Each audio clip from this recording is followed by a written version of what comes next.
मैं parameter of law के इस चैनल में आपका हार्दिक स्वागत करता हूं।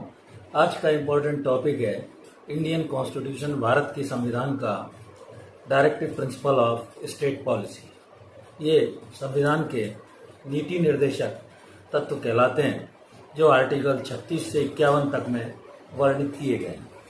Directive principle of state policy समझने के पूर्व आर्टिकल 12 से 35 तक मौलिक अधिकार या फंडामेंटल राइट्स बतलाए गए हैं। मौलिक अधिकार वो हैं जो स्टेट को एनफोर्स करने होते हैं, और यदि स्टेट के इन राइट्स, फंडामेंटल राइट्स जो कि सिटीजन्स को और नॉन सिटीजन्स जो भी स्थिति है प्राप्त होते हैं, यदि उनका एनफोर्समेंट नहीं होता है तो व्यक्ति in the court of law में आर्टिकल 32 सुप्रीम कोर्ट तथा आर्टिकल 226 हाई कोर्ट में उन्हें फंडामेंटल राइट्स को चैलेंज कर सकता है।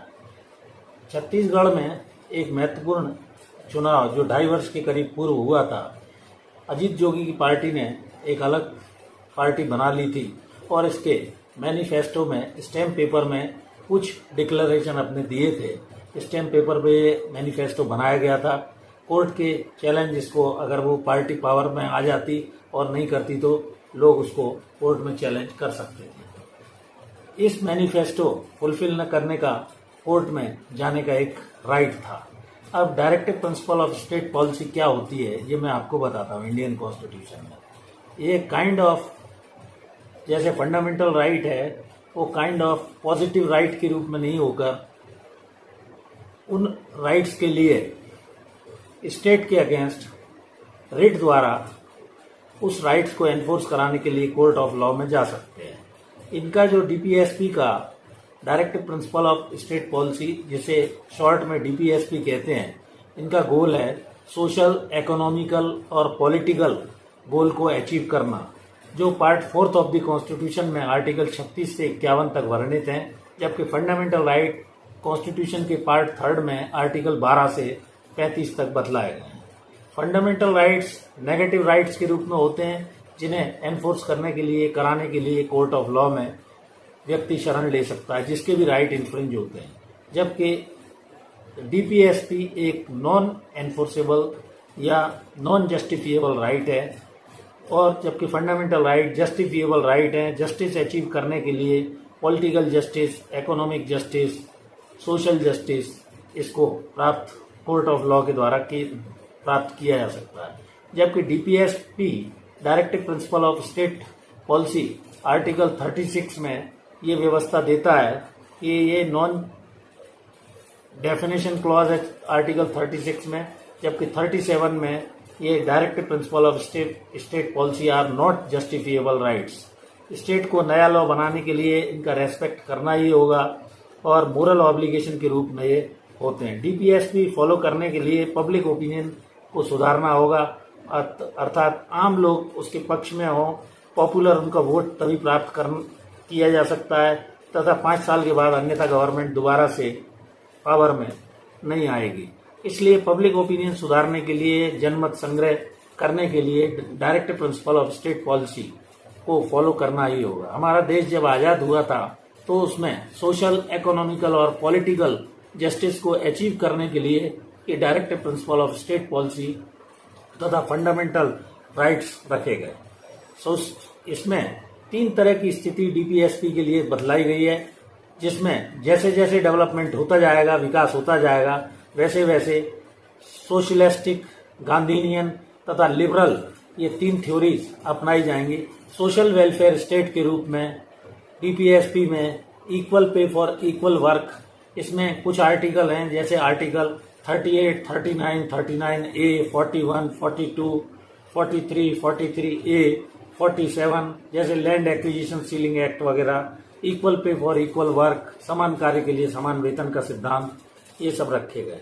इसी प्रकार जो सेकंड गांधीनियन विचारधारा के रूप में रखा गया article 40, article 43, article 43B, 46, 47, 48 article, इनमें प्रमोशन ऑफ कॉटेज इंडस्ट्रीज वगैरह, विलेज जो है उसमें पंचायत राज, गांधी विजन आदि का फुलफिलमेंट करने के लिए रखा गया।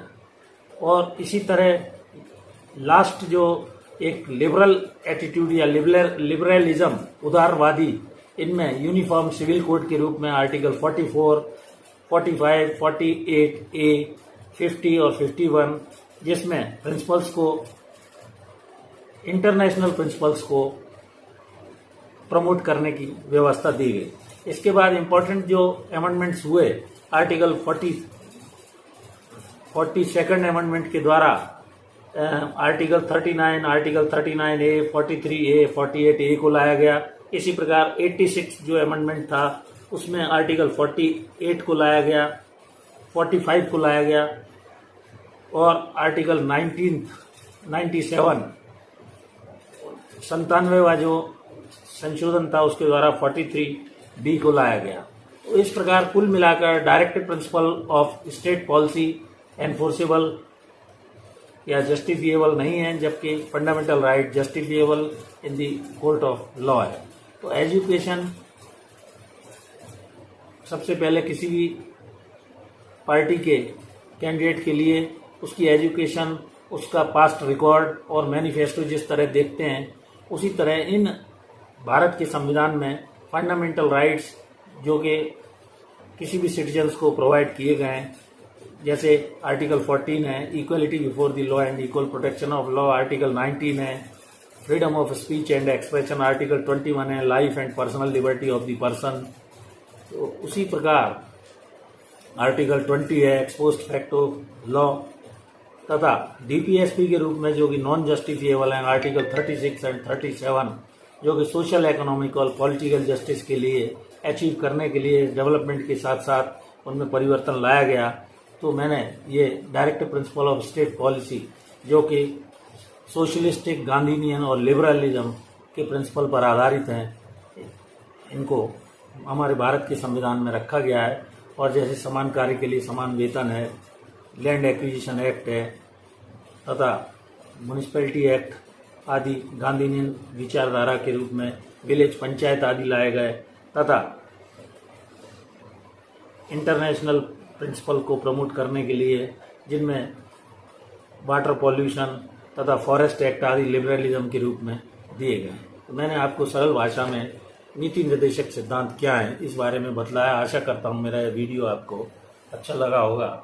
यदि यह वीडियो अच्छा लगा और आपने मेरे इस चैनल को अभी तक सब्सक्राइब नहीं किया है तो please like, share and subscribe my channel.